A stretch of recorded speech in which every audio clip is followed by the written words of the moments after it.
በብዛት ደግሞ እቺ የኢትዮጵያን ቦርጭ የምትባለው አለች አይደል? እቺ ብቻ እቺ ብቻ የምትወጣዋ እሷ በጣም አደገኛ ነች። ፓራሲታሞልም የጉበትን ከሚጎዱ መድኃኒቶች ውስጥ አንዱ ነው። ያው የጉበት ህመም መነሻው ብዙ ነው፣ ምክንያታቸው ብዙ ናቸው። መጨረሻ ደረጃው ነው የጉበት ህመም የምንለው። ለወንድ ኦልሞስት በቀን 2 ቢራ ወይም ደግሞ 4% አልኮል ያለው፣ ለሴት ደግሞ አንድ ከዚህ በላይ የሚጠቀሙ ሰዎች ሴቶች እኩል አይደሉም በዚህ ጉዳይ። ጉበት የሚባለው ራሱ ለሰውነታችንና ለጤንነታችን ምንድነው ኮንትሪቢዩሽን ምን የሚሰራልን?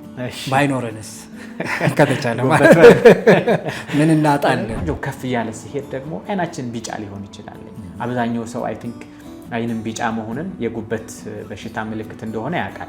ቢና ሲ የሚባሉት የጉበት ቫይረሶች በምን ምክንያት እንደሚመጡ ይታወቅ ይሆን? ስፔሲፊካሊ ከምን ጋር ተያይዘው ሊመጡ እንደሚችሉ ሌሎቹ ሰውነታችን እንደ ጉበት ቢሆኑ ብየንም በጣም አስፈላጊ ነው ማለት ነው። ሰውነታችን በጣም አስፈላጊ ነው። ይሄ የጉበት ህመም የሚባለው ነገር መነሻው ምንድን ነው? ካሉት ውስጥ በጣም አደገኛው ቢ ከዲ ጋር ሲጨመር ነው። ወደ ሕክምና በየአመቱ እና ምናልባትም በየ6 ወር መሄድ ብዙ አልታደለም። እንግዲህ ከብዙ ምክንያት ጋር ተያይዘው ማለት ነው። ግን እንደው ምን ስናይ ምን እናደርግ? ቢ እና ሲ ከኤችአይቪ በላይ ሊተላለፉ የሚችሉ የቫይረስ አይነቶች ናቸው። ይህ ስር የሰደደ የጉበት በሽታ ሊድን የሚችለው አንድ ሰው የጉበት ንቅለ ተከላ ካደረገ ብቻ። ስር ከሰደደ ወይም ደግሞ ክሮኒክ ከሆነ ከ6 ወር በላይ ከቆየ የመዳን እድሉ በጣም ዝቅ ያለ ነው።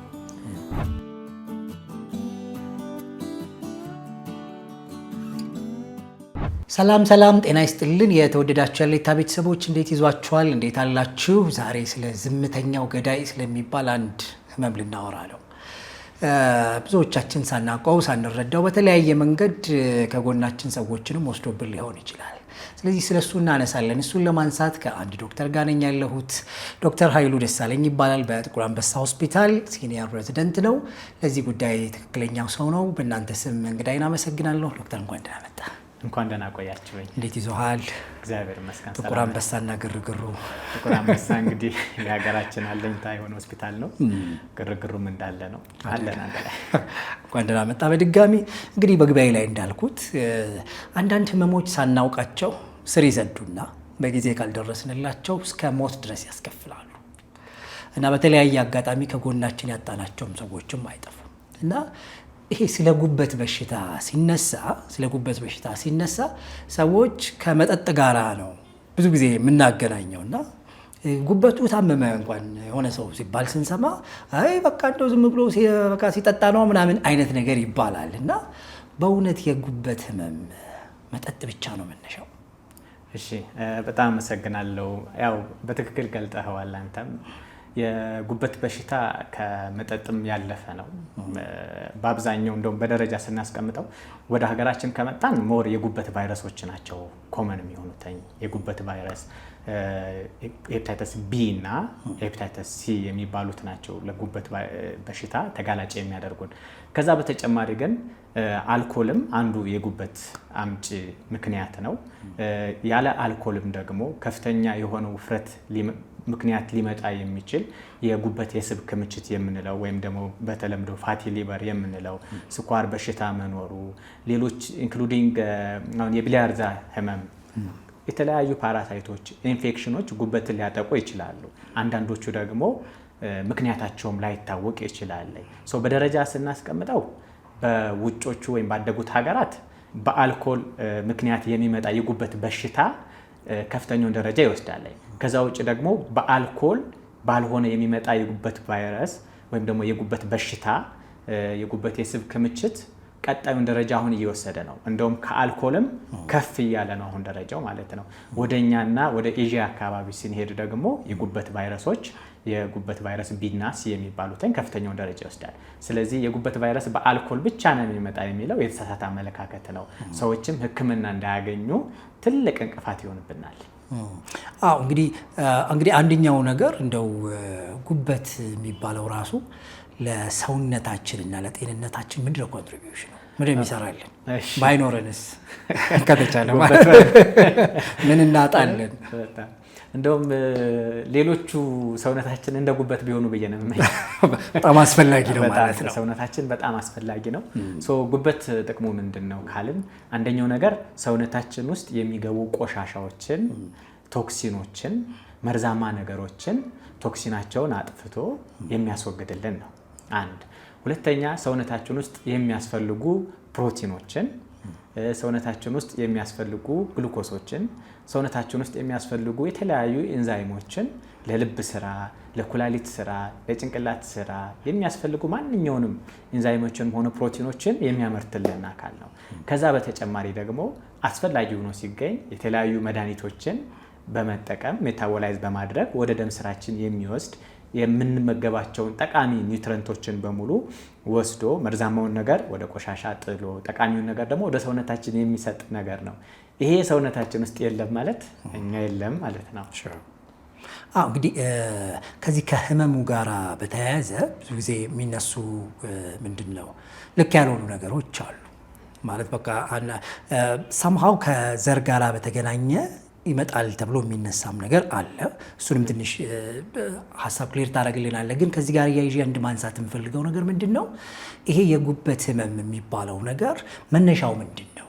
እሺ በጣም አመሰግናለሁ። ያው የጉበት ህመም መነሻው ብዙ ነው፣ ምክንያታቸው ብዙ ናቸው። መጨረሻ ደረጃው ነው የጉበት ህመም የምንለው። በኋላ ምልክቶችን እናነሳ ይሆናል። የጉበት ህመም ከመነሻዎቹ ውስጥ አንዱ ቅድም እንደተናገርኳቸው የጉበት ቫይረሶች ናቸው። የጉበት ቫይረሶች አሁን የምናውቃቸው ከኤ እስከ ኢ የሚሄዱ ኤ እና ኢ የሚባሉትኝ አጣዳፊውን የሆነ የጉበት ቫይረስ ሊያመጡ የሚችሉ ብዙም ሕክምና የሌላቸው በሰገራና በተበከለ ምግብ የሚመጡ የቫይረስ አይነቶች ናቸው። ሕክምናቸውም ሳፖርቲቭ ኬር ወይም ደግሞ ማገዝ ብቻ የሆነ ወደ ስር የሰደደ የጉበት ህመም የማይወስዱ ናቸው።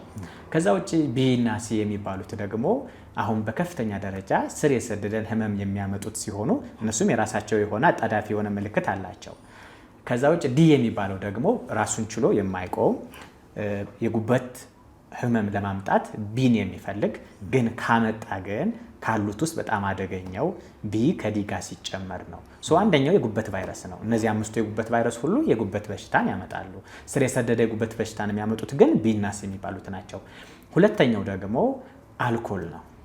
አልኮል አሁን በአብዛኛው ኦልሞስት አልኮል ከሚጠጡት በተለይ ደግሞ በጣም በብዛት የሚጠጡ ሰዎች በብዛት ማለት እንግዲህ ለወንድ ኦልሞስት በቀን 2 ቢራ ወይም ደግሞ 4% አልኮል ያለው ለሴት ደግሞ 1 ከዚህ በላይ የሚጠቀሙ ሰዎች ሴቶች እኩል አይደሉም። በዚህ ጉዳይ ሴቶች በዚህ ጉዳይ ላይ አሳንሷቸዋል። እነዚህን የሚጠቀሙት ሰዎች በጣም ሄቪ አልኮል የሚጠጡ ሰዎች፣ ከመኝታቸው ሳይነሱ በጣም አልኮል የሚጠጡ የሚሰክሩ ሰዎች፣ ከአቅም በላይ የሚጠጡ ሰዎች አሁን ከፍተኛ ደረጃውን የያዘውን የጉበት ህመም አለ። ከዛ ውጭ ደግሞ አልኮል ያልሆነ የጉበት የስብ ክምችት ነው። የጉበት የስብ ክምችት ሊያመጡ የሚችሉ ደግሞ ሌላ የራሳቸው ምክንያቶች አሉት። በኋላ እንዘረዝራቸው ይሆናል። ከዛ ውጭ ደግሞ ቅድም የጠራዋቸው ኢንፌክሽኖች አሉ፣ ፓራሳይቶች አሉ፣ ሺስቶሶሚያሲስ የሚባሉ ባክቴሪያል ኢንፌክሽኖች አሉ። ከዛ ውጭ ሰውነት ጉበታችን ውስጥ ሊጠራቀሙ የሚችሉ አይረን፣ ኮፐር የሚባሉት እነዚህ ብዙ ጊዜ አሁን ቅድም ያልካቸውን ዊልሰንስ ዲዚዝ የምንላቸው ጄኔቲክስ ጋር የተያያዙ ግን በጣም ከደረጃው ውስጥ ካሉት ደረጃዎች ውስጥ ዝቅተኛውን የሚይዙት የጉበት ቫይረስ የጉበት በሽታ ምክንያቶች ናቸው። ምናልባት ቅድም ስታነሳ ዶክተር ቫይረሶቹም ቢና ሲ በተለይ ቢ ከዲ ጋራ ከሆነ በጣም አደገኛ እንደሆነ ስታነሳ ነበርና ቢና ሲ የሚባሉት የጉበት ቫይረሶች በምን ምክንያት እንደሚመጡ ይታወቅ ይሆን? ስፔሲፊካሊ ከምን ጋራ ተያይዘው ሊመጡ እንደሚችሉ? በጣም ጥሩ። አብዛኛው ሰው እንደሚያውቀው ያው ቢ እና ሲ ከኤችአይቪ በላይ ሊተላለፉ የሚችሉ የቫይረስ አይነቶች ናቸው። ቢ እና ሲ በብዛት መተላለፊያ መንገዳቸው ከኤችአይቪ ጋር ተመሳሳይ ነው። ልቅ የሆነ የግብረ ስጋ ግንኙነት፣ ደም ቫይረሱ ያለበትን ሰው ደም ስንቀበል፣ መድኃኒቶችን ወይም ድራጎችን ትክክል ባልሆነ መርፌዎች ስንወጋ፣ ከእናት ወደ ልጅ በዚህ ምክንያት ይተላለፋል። በመነካካት ይተላለፋል ተብሎ በብዙ ሰዎች ሚስኮንሰፕሽን አለ። በእርግጥ ሊተላለፍ ይችላል፣ ግን ሰውየው ከታካሚው ጋር የሚቆይበት ደረጃና የተጋለጠበት መንገድ በጣም ከፍተኛ መሆን አለበት። ስለዚህ በእነዚህ ምክንያት ቢና ሲ ይተላለፋሉ። ከኤችአይቪም ከመተላለፍ አቅማቸው በጣም በእጥፍ የጨመረ ነው። ኦኬ ስለ ፋቲ ሊቨር እናንሳ። እንግዲህ አንደኛው ታዋቂው ከሱ ጋር ተያይዞ አብሮ የሚነሳው የፋቲ ሊቨር በጣም ታዋቂ ነው በእንትን ደረጃ። የሊቨር ጉዳይ ሲነሳ ብዙ ጊዜ የፋቲ ሊቨር ተብሎ አብሮ ይነሳል እና ምንድን ነው እሱ ፋቲ ሊቨር? እሺ ፋቲ ሊቨር እንግዲህ አማርኛ አቻ ትርጉሙ የጉበት የስብ ክምችት ነው። ይሄ ያው የጉበት በሽታን ሊያመጡ ከሚችሉት ውስጥ አንዱ ነው። ምን ማለት ነው? ጉበታችን ውስጥ የጉበታችን 5% እና ከዛ በላይ በስብ ከተያዘ የጉበት የስብ ክምችት እንለዋለን። እነዚህ ደረጃዎች አሉት። ቀለል ያለ ደረጃ ወይም ደግሞ ማይልድ የምንለው ደግሞ ከ5% ኦልሞስት እስከ 30% ያለውን በስብ ከተሸፈነ ጉበት በስብ ከተሸፈነ ማይልድ ወይም ቀለል ያለ እንለዋለን። ከ30 እስከ 60% ያሉት ከሆነ ደግሞ መካከለኛ እንለዋለን። ከ60% በላይ ያለው የጉበት በሽታ በዚህ በስብ ከተሸፈነ በጣም ከፍተኛ ደረጃ ወይም ሲቪየር ብለን እንከፍለዋለን። ስለዚህ ከ60% በላይ ሲሆን አደገኛ ሁኔታ ሆነ ማለት ነው። ይሄ ነገር ከምንድን ነው የሚመጣው? እሺ ያው ይሄ ነገር የሚመጣው በብዙ መንገዶች ይመጣሉ። ከከፍተኛ ደረጃ ከሚያመጡት ወደ ዝቅተኛ ደረጃዎች ይሄዳሉ። አንደኛው ነገር ከፍተኛ የሆነ ውፍረት ሲመጣ ነው። ቅድምም ይሄ የጉበት ስብ ክምችት አልኮል በሚጠጡ ሰዎችም ሊመጣ ይችላል፣ አልኮል በማይጠጡ ሰዎችም ሊመጣ ይችላል። አልኮል በራሱ የጉበት የስብ ክምችት ለማምጣት ከፍተኛውን ድርሻ ይወስዳል። በፐርሰንት ባስቀምጥልህ አንድ ሰው አልኮል የሚጠጣ ከሆነ ኦልሞስት 60% አልኮል የሚጠጡ ሰዎች ከ60% እና ከዛ በላይ የሚሆኑ ሰዎች የጉበት የስብ ክምችት ይኖራቸዋል። ከዛ ውጭ ከፍተኛ ውፍረት ያለባቸው ሰዎች እነዚህ ሰዎች ኦልሞስት 25% አካባቢ ከፍተኛ ውፍረት ያለባቸው ሰዎች የጉበት የስብ ክምችት ይኖራቸዋል። ሁለተኛው የስኳር ህመም በተለይ ደግሞ ታይፕ 2 ወይም ደግሞ አይነት 2 የምንለው የስኳር ህመም ለጉበት የስብ ክምችት ያጋልጣል። ሶስተኛው እና ደግሞ አብዛኛው ሰው ምናልባት ላይረዳው የሚችለው ብለን ያሰብነው ከፍተኛ ውፍረት ብያለሁ አይደለ? በአንዳንድ ኤዥያ አካባቢና ትንሽ የአፍሪካ ሀገሮች ደግሞ ቅጥነትም ይህንን እያመጣው ነው። ምክንያቱ ግን ምንድነው? ኢንሱሊን የሚባለው ለስኳር በጣም አስፈላጊ ሰውነታችንን እንቅስቃሴውን ሜታቦሊኩ እንዲያንቀሳቀስ የሚያስፈልገው ኢንሱሊን ለሱ ሬዚስታንት ወይም ደግሞ መቃወም የሱን ስራ የሚቃወም ነገር ካለ ቅጥነትን ቢኖር እሱ ካለብህ የጉበት የስብ ክምችት ሊኖርብህ ይችላል። ለምሳሌ አይነት 1 የሚባለው የስኳር አይነት ታካሚዎች በአብዛኛው ጊዜ ቀጭኖች ናቸው።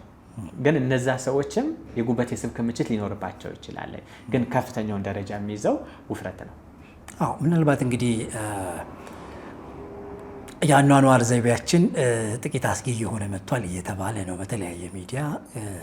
እነዚህ ጃንክ ፉድስ መምጣታቸው ከዛ ባሻገር ደግሞ የየዕለት እንቅስቃሴያችን ከወንበርና ከጠረጴዛ አላልፍ እያለ የእግር መንገድ አለመውሰዳችን ስፖርት ምናምን እየተባለ የሚነሱ ነገሮች አሉና ሪሊ ይሄ ነገር ለእኛ ሀገር ስጋት ነው። በእኛ ሀገር ደረጃ ጥናቶች አልተጠኑም በብዛት አሁን እየተሞከሩ ያሉ ጥናቶች አሉ።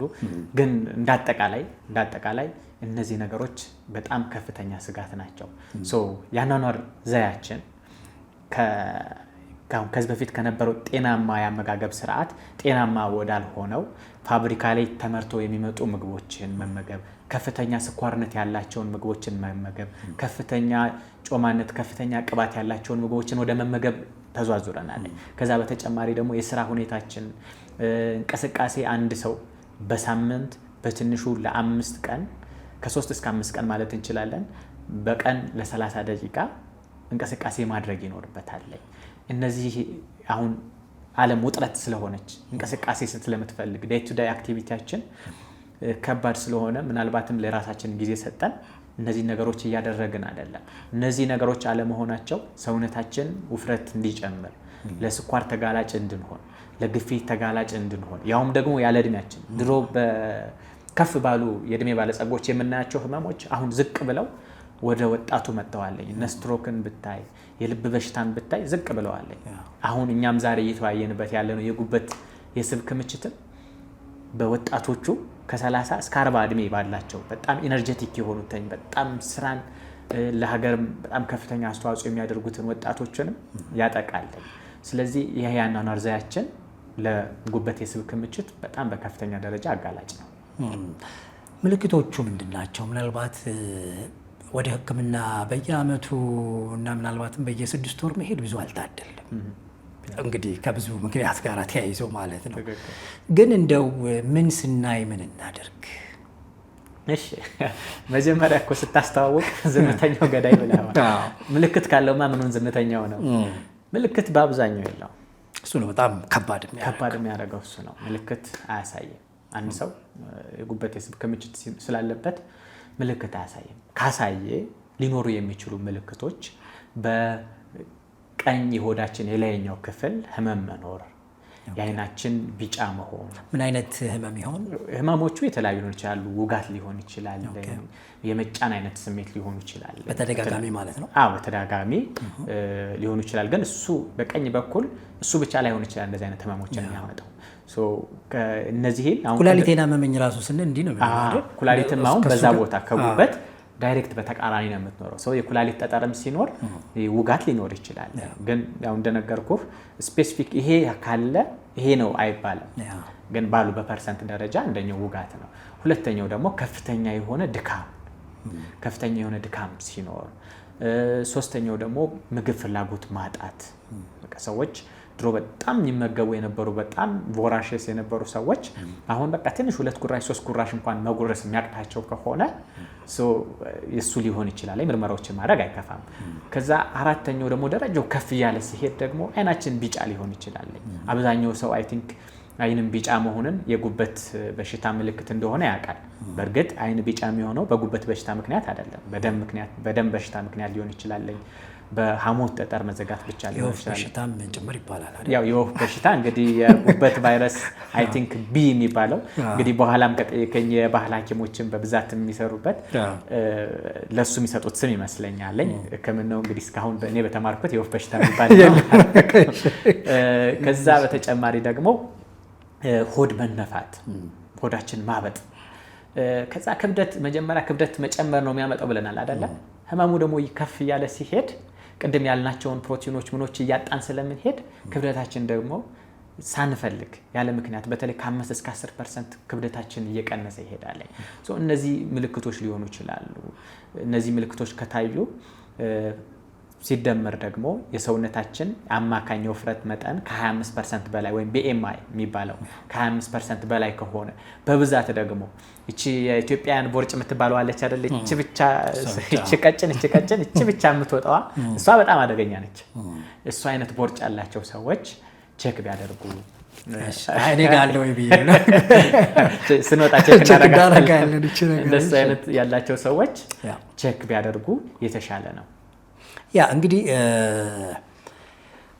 ከባዱ ነገር በጊዜ እንደው ለመድረስ አለመቻላችን እሱ አንዱ ከባድ የሚያደርገው ይመስለኛል። ምክንያቱም ያው ዝምተኛው ገዳይ የተባለው ቅድም እንዳልከን ዝም እያለ ነው እንግዲህ በኋላ ላይ ስራውን የሚሰራው እና እንግዲህ የተሻለው አማራጭ የህይወት ወይም የአኗኗር ዘይቤን ማስተካከል ነው እና እሱን ነገር ብዙ ጊዜ እንባላለን እንግዲህ ስፖርት ማድረጉን አመጋገባችንን ምናምን እንላለን እና እንደው ኢዝሊ እነሱን አይነት ነገሮች ለማድረግ እንደው በዚህ መንገድ ማድረግ ብንችል የምትላቸው ሪኮመንዴሽኖች አሉ? እሺ መልካም። የምናደርግባቸው ኢዚ መንገዶች አሉ። አንደኛውና ትልቁ ነገር መጀመሪያ ይሄ ነገር የሚሰጠውን ጥቅም አስበው እስኪ። ህይወትህ ሊያሳጣህ የሚችል ነገር ወደ መጨረሻ ደረጃ የጉበት በሽታ ሊያመጣ ስር የሰደደ የጉበት በሽታ ሊያመጣብህ የሚችልን ነገር ወደ ካንሰርነት ሊቀየር የሚችልን ነገር ሙሉ ለሙሉ ክብደት በመቀነስ ታጠፋዋለህ ከተባልክ ከዚህ በላይ ሌላ ሞቲቬሽን ሊኖር አይችልም። ይሄ በራሱ ሊያነቃቃህ ይችላል። ኢቭን እኛ እንኳን መድኃኒት ስናዝ እኮ አንዳንዴ 80% ስናገኝ ራሱ ደስ ነው የሚለን፣ 70% ያደናል ስንባል ራሱ ደስ ነው የሚለን 50+1 እስካገኘን ድረስ ማለት ነው። አንዳንዴ አማራጭ ለሌላቸው ህመሞች እኮ ከዛም በታች ያሉትን እንጠቀማለን። ስለዚህ ትልቁ ሞቲቬሽን የሚሰጥህ ጥቅም በሳይንስ የተረጋገጠ ሪቨርስ ሊያደርግልህ የሚችል ስፔሻሊ ደግሞ የስብ ክምችቱ ላይ ካለ ለምሳሌ አልኮል የስብ ክምችት ካመጣና አልኮልን ካቆምክ ያ የመጣው የስብ ክምችት ተመልሶ ወደ ኖርማል ተመለሳለህ ከተባልክ ይሄ ትልቅ መነቃቃት ሊፈጥርልህ ይገባል። ተረዳሃል? ከዛ ውጪ የአኗኗር ዘያችንን ልናስተካክል እንችላለን። አሁን አብዛኞቻችን 2-3 ስራ የምንሰራበት ዘመን ነው። ይሄንን አበረታታለሁ። ወጣቶቻችን ከዚህም በላይ እንዲሰሩ ከዚህም በላይ እንዲለፉ እናበረታታለን። በዛው ልክ ግን ለራሳችን የምንሰጠውን ጊዜ ደግሞ እየቀነሰው ይሄዳለኝ። አንደኛው ታክሲ የመጠቀሚያ ሰዓታችንን ዝቅ ማድረግ፣ በእግር መሄድ መልመድ፣ የሆነች ቦታ ላይ ቀረብ ያለች ቦታ ላይ በእግር መልመድ መሄድ። አሁን እኮ ከአንዲት ትራፊክ ማቆሚያ እዚች ማቆሚያ ራሱ ታክሲ መያዝ ጀምረናል። ስለዚህ ያችን እንትናችንን ማስተካከል። ሁለተኛ ደግሞ ለራሳችንን የሚስማማ የአመጋገብ ዘዬ መጠቀም። ሁሉም ነገር ያስፈልጋል። ጮሞም ያስፈልጋል፣ ስጋውም ያስፈልጋል። ሰውነታችን ሁሉንም ትፈልጋለች። እንድታሳንስባትም ዝቅ እንድታረገባትም ግን በፍጹም አትፈልግም። ከፍም ዝቅም እንዲል አያስፈልግም። ስለዚህ የተመጣጠነ እንግዲህ በብዛት አሁን የተጠነው ሜዲትራኒያን የሚባለው አይነት የአመጋገብ አይነቶችን መጠቀም፣ አትክልትን ማዘውተር፣ ስጋን ቀነስ ማድረግ፣ ነጭ የሚባሉ ነገሮችን ስኳርን ቀነስ ማድረግ፣ ጨውን ቀነስ ማድረግ። ጉበትን ብቻ አይደለም የሚጠቅመው፣ ኩላሊትንም ይጠቅማል፣ ልብንም ይጠቅማል። ኢንክሉዲንግ የአይነት 2 ያለባቸውን የስኳር ታማሚዎች ራሱ መድኃኒት ከመውሰድ ወደ አለመውሰድ ሁሉ ሊያመጣ ይችላል። የአኗኗር ዘይቤን ብቻ በማስተካከል ማለት ነው። ስለዚህ እነዚህን ነገሮች ማድረግ በጣም ጥሩ ነው። የሚደረገው ደግሞ በጣም በብዛት አይደለም። ለምሳሌ ከቀን ውስጥ ካለች 24 ሰዓት ውስጥ 31 ደቂቃ ለዚች መስጠት፣ እሱን ማድረግ። ከዛ አመጋገባችን ጤናማ የሆነ ትንሽ ቶሎ መመገብ፣ ፍሩትን ማዘውተር፣ እነዚህ ነገሮች ማድረግ በጣም አስፈላጊና ጠቃሚ ነው። እንደ የመጨረሻ ሀሳቦቻችን ወደ ማንሳት ልምጣና ምናልባት በዚህ ህመም ውስጥ ኤርሊ ደረጃ የደረሱ ሰዎች የምንላቸው ምን ድረስ ሲደርሱ ነው? ምናልባት ሪቨርስ ይደረጋል እያልን ነውና ማለት ሊቀለበስ ይችላል እያልን ነውና፣ ስለዚህ ምን ድረስ ሲደርሱ ነው? ከምን በኋላ ነው እንደው ተስፋ የለውም ሊባል የሚችለው? እሺ ሐኪም ስለሆንኩ ተስፋ የለውም አልልም። ሰዎች እስካልሞቱ ድረስ ግን በደረጃ ላስቀምጥልህ። የጉበት የስብ ክምችት አንድ ደረጃ ነው። ላደር ብላ አስቀምጣቸው። የጉበት የስብ መሰላል እሱ ነው፣ እንደ መሰላል ናቸው። ስለዚህ የጉበት የስብ ክምችት ምንድነው ያልኩህ? ጀስት ስቡ ጉበት ውስጥ በፐርሰንት ከ5% በላይ ከተቀመጠ የጉበት ስብ ክምችት አለበት እንላለን። ያ የጉበት የስብ ክምችት ጉበት ውስጥ ገብቶ መቆጣት፣ ኢንፍላሜሽን ካመጣ ደግሞ ያኔ የጉበት መቆጣት ወይም ደግሞ ስቲያቶ ሄፓታይተስ እንለዋለን። ይሄ አሁን የጉበት የስብ ክምችት ካለባቸው ውስጥ 30% ወደዚህ ከፍ ሊሉ ይችላሉ። አንዳንዴ ቁጥሩ ከዚህም ከፍ ሊል ይችላል። 30% ጉበት መቆጣት ይኖራል። ስለዚህ የጉበት የስብ ክምችት እንዳለ ገና መጀመሪያ በአኗኗር ዘዬ ሊቀለበስ ይችላል። ከአኗኗር ዘዬ በተለየ ደግሞ ሌሎች በጣም ውድ መድኃኒቶች አገራችን ውስጥ ያልገቡ ውድ መድኃኒቶች አሁን እየተሞከሩ ያሉ አሉ። ለምሳሌ ይሄ GLP-1 አጎኒስት የምንላቸው እነ ሴሚግሉታይድ የምንላቸው ፒዮግሊታዞን የምንላቸው እነ ትሪዜፕታይድ የምንላቸው እነዚህ መድኃኒቶች በጥናትም ተረጋግጠው ሪቨርስ ያደርጋሉ ከክብደት መቀነስ በተጨማሪ። እነዚህ መድኃኒቶች የሚያደርጉት ክብደት መቀነስ ነው። እነዚህ መድኃኒቶች አንተ ምግብ በመተው የምታደርገው መድኃኒት ክብደት በመቀነስ የጉበት የስብ ክምችት እንዲጠፋ ያደርጋሉ። ከዚህ ከፍ ሲል ደግሞ ከመቆጣት ከፍ ሲል 10% ያክል ካሉት የጉበት የስብ ክምችት ካለባቸው ውስጥ ወደ 10% ያክል ደግሞ ወደ ስር የሰደደ የጉበት በሽታ ይቀየራል። ይሄ ስር የሰደደ የጉበት በሽታ ሊድን የሚችለው አንድ ሰው የጉበት ንቅለ ተከላ ካደረገ ብቻ ነው፣ ወይም ሲሮቲክ ሊቨር ዲዚዝ የምንለው ማለት ነው። እነዚህን ከነዚህ ደግሞ ከፍ ያለው 5%ዎቹ ያክል ደግሞ የጉበት ካንሰር ሊመጣ ይችላል። እነዛ የጉበት ካንሰሮች ደግሞ ስር ከሰደደ የጉበት በሽታም ሊነሱ ይችላሉ፣ ወይም ደግሞ ቀጥታ ራሳቸው እንደዚሁ ከመቆጣት ዳይሬክት የጉበት ካንሰር ሊያመጣ ይችላል። የጉበት ካንሰር በደረጃ ነው። የጉበት ካንሰር የሚታከምበት ደረጃ አለ። ታክሞ ሊድን ይችላል። ደረጃ ግን አለው። 1 2 3 4 እያልን ከፋፍለን ከዛ ደረጃው በጣም ከፍ ያለ ደረጃ ሲሆን ያው እንዳልነው ኬሞችንም የሚሞከሩ መድኃኒቶችንም ተሞክረው ግን ማዳን ሳይሆን ታርጌቱ የሚሆነው ስቃይን መቀነስ፣ ያሉትን ሊያመጣው የሚችል ፈሳሽ ካለ መድማት ካለ እነሱን መቀነስ ማድረግ ይቻላል። እነዚህ ናቸው ደረጃዎቹ። ግን ቅድም ምናልባት ያላነሳ ናቸው የጉበት የስብ ክምችት አንድ ሰው እንዳለበት በምን ሊታወቅ እንደሚችል መመርመሪያ መንገዶችን አላነሳ ናቸው። መመርመሪያ መንገዶች ያን ያህል በጣም ኮምፕሊኬትድ አይደለም። በቀላሉ ሰው አልትራሳውንድ በመነሳት የጉበት ስብ ክምችት እንዳለበት ሊያውቅ ይችላል። ከዛ ውጭ ደግሞ ክብደቱንና ቁመቱን በማመዛዘን ይሄ ሰው ለጉበት የስብ ክምችት ተጋላጭ ነው ወይ አደጋ አለው ወይ የሚለውን መመዘን ይቻላል። ስፔሻሊ ደግሞ የስኳር ህመም ያለባቸው ወፍራም የሆኑ ሰዎች አልትራሳውንድ መነሳት ይኖርባቸው። ከአልትራሳውንድ ከፍ ስንል ደግሞ ፋይብሮስካን የምትባላለች። እነዚህ ነን ኢንቫሲቭ ወይም ደግሞ በቀላሉ በጣም ምንም አይነት ፕሮሲጀር ሳይፈልጉ ጉበት ስር ከመስደዷ በፊት የምትነግረን በደረጃ የምትነግረን ነች። በጣም ቀላል ሀገራችን ውስጥ ያሉ የሚሰራ የምርመራ አይነት ነው። እነዚህን ምርመራዎች አድርጎ ይህ ሰው የጉበት የስብ ክምችት ካለበት ቅድም ያልኩህን አማራጮች በመጠቀም አሁን የዘረዘርናቸውን ጉዳቶች የጎንዮሽ ጉዳቶች እስከ ሞት ድረስ ሊያደርሱ የሚችሉ የጎንዮሽ ጉዳቶችን መከላከል ይችላል። ሕክምናው ከባድ ይሆን ዶክተር? ምናልባት ቅድም ምርመራውን ስናነሳ ነበርና እንደው አንድ ሰው በአመት አንዴም ቼክ ቢያደርግ ብለን ብንል የመንግስት ተቋማትም አካባቢ ላይ እንደው ለሁሉ ማህበረሰብ ሊዳረስ በሚችል ደረጃ አለ ማለት እንችል ይሆን? እንደዛ ማለት አንችልም። ለሀገራችን ለሁሉም የሀገራችን ህብረተሰብ የሚበቃ ሐኪምም የለንም፣ መታከሚያ ተቋምም የለንም፣ አልትራሳውንዶችም የሉንም። ግን የተጋላጭነት ደረጃቸውን በማወቅ ተረዳኸኝ? ሰው አሁን እንግዲህ 130 ደርሰናል አይደል? 130 ሚሊዮን ሁሉ አልትራሳውንድ ሊነሳ አይችልም፣ አይዳረስም። የተጋላጭነት ደረጃውን አይቶ አንድ ሰው ከፍተኛ የሆነ የውፍረት መጠን ካለው፣ ስኳር ታማሚ ከሆነ፣ አመጋገቡ ልክ ካልሆነ፣ የልብ ችግር ካለበት፣ ግፊት ካለበት፣ እነዚህ ነገሮች ካሉ አልትራሳውንድ መነሳት በቂ ነው የጉበት የስብ ክምችትን ለማየት። በእርግጥ ይሄ ለእኛ ሀገር ደረጃ ነው እንጂ ጎልድ ስታንዳርዱ አልትራሳውንድ አይደለም። ከአልትራሳውንድ ጀምሮ ሲቲ ስካን፣ ኤምአርአይ ከዛም የጉበት መቆጣት ሁለተኛዋን ደረጃ ቀደም የተናገርኳት አለች አይደል? እሷን ለማወቅ ደግሞ ከጉበት ውስጥ ናሙና መወሰድ ይኖርበታል። በእኛ ሀገር ደረጃ ብዙም እሱን አንሞክርም ወይም ደግሞ እሱን እየተገበር ነው አይደለም አሁን።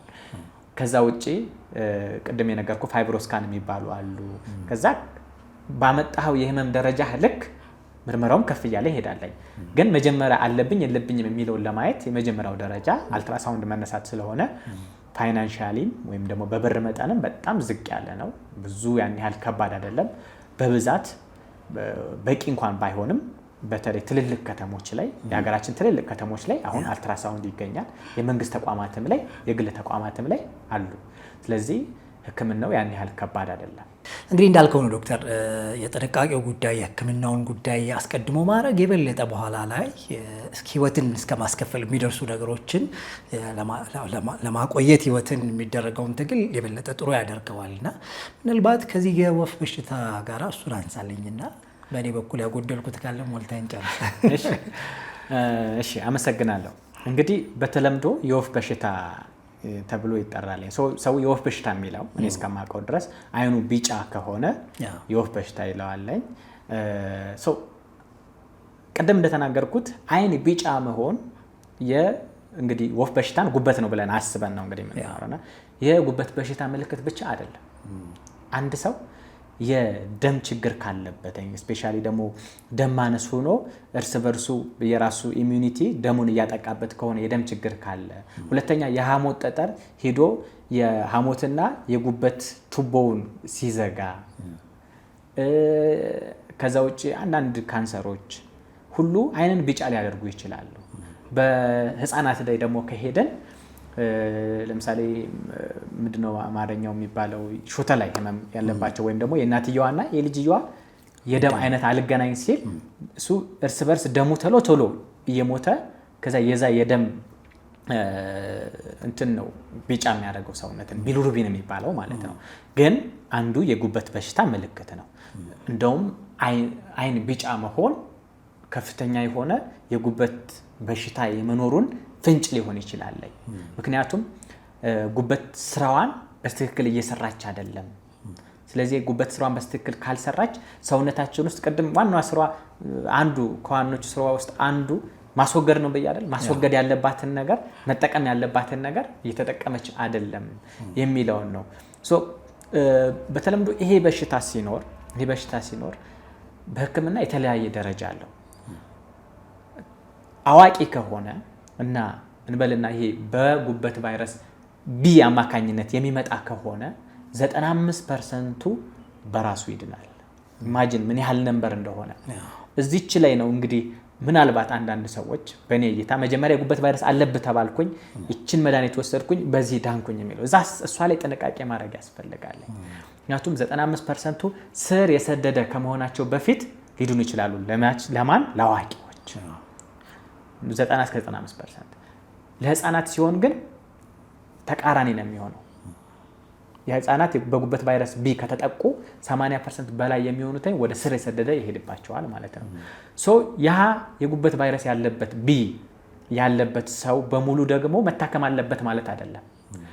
ለመታከም ምክንያቱም የጉበት ቫይረስ ቢ የሚባለው ስር ከሰደደ ወይም ደግሞ ክሮኒክ ከሆነ ከ6 ወር በላይ ከቆየ የመዳን እድሉ በጣም ዝቅ ያለ ነው። የቫይረሱ ዲኤንኤ ከሰውነታችን ዲኤንኤ ጋር አብሮ ስለሚገባ ማለት ነው። ስለዚህ ያ ራሱ የሆነ ጉበት ላይ ከፍተኛ የሆነ ጫና ካላሳደረ በስተቀር ቅርብ የሆነ ክትትል ብቻ በማድረግ መኖር ይቻላል። ትልቁ ነገር ደግሞ በጣም ለእንደዚህ አይነት ነገር ተጋላጭ የሆኑ ሰዎች ለምሳሌ ከቤተሰባቸው የጉበት ቫይረስ ያለባቸው ሰዎች፣ ጤና ተቋማት አካባቢ የሚሰሩ ሰዎች፣ ሪስክ ያለው የወሲብ ንግድ ላይ የሚተዳደሩ ሰዎች፣ በጣም ሪስክ ያለው አኗኗር የሚኖሩ ሰዎች ደግሞ ክትባት ማግኘት ይችላሉ። በክትባት በጣም በከፍተኛ ደረጃ ይሄ በሽታ እንዳይዝህ ማድረግ ትችላለህ። ስለዚህ እነዚህን ጥንቃቄዎች ማድረግ የተሻለ ነው ካለ በኋላ ደግሞ ምክንያቱም ቅድም ምክንያቶቹን ከዘረዘርናቸው ውስጥ የጉበት በባህል መድኃኒትም ወይም ደግሞ አንዳንድ ቅጠሎችን በመውሰድ ትጎዳለች። አጎዳዳ ደግሞ በጣም አደገኛና በአንድ የመጨረሻ ደረጃ የሚወስድ ነው። በተጨማሪ በየቤቱ የምንጠቀማቸውን ፓራሲታሞል ላይም ጥንቃቄ ማድረግ ያስፈልጋል። ፓራሲታሞልም የጉበትን ከሚጎዱ መድኃኒቶች ውስጥ አንዱ ነው። ስለዚህ በተደጋጋሚ መውሰድ እና በብዛት መውሰድ ፓራሲታሞልን ጉበትን ከሚጎዱ ውስጥ አንዱ ነው። ስለዚህ ያንዳንዷ ወደ ውስጣችን የምናስገባት ነገሮች ኢንክሉዲንግ ሌላ በሽታ ለማዳን የምንሰጣቸው መድኃኒቶችም ጉበትን ይጎዳሉ። ምክንያቱም ቅድም እንደነገርኩህ አብዛኞቹ መድኃኒቶች በጉበት አማካኝነት ነው ሜታቦላይዝ ተደርገው ወደ ሰውነታችን የሚሄዱት። ማጣሪያ ስለሆነ በጣም ብዙ ነገሮችን ብዙ ጠቃሚ ስለሆነች ብዙ ጠቃሚ የሆነ ነገር ነው አይደለ? ብዙ የሚጎደው ቤታችን ውስጥ ራሱ በጣም ብዙ የምንጠቀምበት እኮ ነው ቶሎ የሚያልቀው። ብዙ የምንለብሰው ልብስ ነው ቶሎ የሚያልቀው። ግን በዛው ልክ ጉበት ደግሞ በጣም አሜዚንግ አይነት ኦርጋን ነው። ራሱን በራሱ ሪጀነሬት የሚያደርግ ሰዎች አንዱ ጉበታቸው ተከፍሎ የሌላን ሰው ቢያድኑበት ተመልሶ ከትንሽ ጊዜ በኋላ ያ ጉበት ይሞላል። ስለዚህ የጉበት ንቅለ ተከላ ሀገራችን ውስጥ እየተሰጠ አይደለም፣ ግን ለመስጠት መንገድ ላይ እንደሆኑ አውቃለሁ። ሀገራችን ውስጥ ባይሰጥም የተለያዩ የውጭ ሀገራት ላይ ስለሚሰጥ አቅሙ ያላቸው ሰዎች ጉበት ስር የሰደደ ጉበት ወይም ሲሮቲክ ሊቨር ዲዚዝ ሲሆን ስፔሻሊ ደግሞ ዲኮምፖሲትድ የሆነው ሰውነታችን ውስጥ ፈሳሽ የሚያመነጭ ደም የሚያስተፋው አይነት ሲሆን የጉበት ንቅለ ተከላ ማድረግ ህይወትን በጣም በከፍተኛ ደረጃ ይቀይራል። ሰዎች ስራ ከማይሰራ ማንነት ወደሚሰራ ማንነት፣ ከመሞት ወደ ህይወት የሚመልስ አይነት ህክምና። በእርግጥ ህክምናው ከባድ ነው። ከህክምናው በኋላ የሚሰጡ መድኃኒቶችም ከባድ ናቸው። ግን በጣም ኢፌክቲቭ የሆነ አሁን የውጭ ዓለም እየተገበረው ያለው እግዚአብሔር ፈቅዶ ደግሞ እኛ ሀገርም ከተሰራ ደግሞ በጣም ብዙ ታካሚዎቻችን ይሄ ተስፋ ይኖራል ብዬ አስባለሁ። እንግዲህ ተስፋ እንዲሳካ ምኞቴ ነው። አሜን። ዶክተር ኃይሉ ደሳለኝ በጥቁር አንበሳ ሆስፒታል ሲኒየር ሬሲደንት ስለሰጠን ሙያዊ ማብራሪያ በጣም ነው የምናመሰግነው። እግዚአብሔር ያክብርልን። እኔም በጣም አመሰግናለሁ። ሌላ ጊዜም ስለምትመጣ እናመሰግናለን። እኔም አመሰግናለሁ። በጣም አመሰግናለሁ። ክቡራን ተመልካቾቻችን ሀሳቦቻችን እነዚህ ነበሩ። መቼስ አንድ ነገር ሳይብስ እና በጣም ወደ ሲቪየር ወደሆነ ነገር ሳይሄድ መከታተል የበለጠ ኮስቱን ይቀንስልናል እና የምናውቃቸው ሰዎች ከጎናችን ሲነጠቁ በዚህም በዚያም አንድ ነገር ትኩረት ተደርጎ ሲወራ እንግዲህ ለራስ ምክንያቱም እነሱን ሰዎች ልንመልሳቸው አንችልም። ለራስ ሲባል ግን ጥንቃቄ ማድረግ ያስፈልጋል። የአኗኗር ዘይቤ ነው ተብለናል። ደግሞ ዶክተር እንዳለው ሕክምናው ሊመጣ ተስፋ ያላቸው ነገሮች አሉ። በዛ ውስጥ ላላችሁም ደግሞ ተስፋ አለ የተባለ ነው። ከልብ ነው የምናመሰግነው አብራችሁን ስለቆያችሁ። ጥንቃቄ የዘወትር ልምዳችን ይሁን። በሌላ ሀሳብ እንገናኛለን። እስከዛው ሰላም።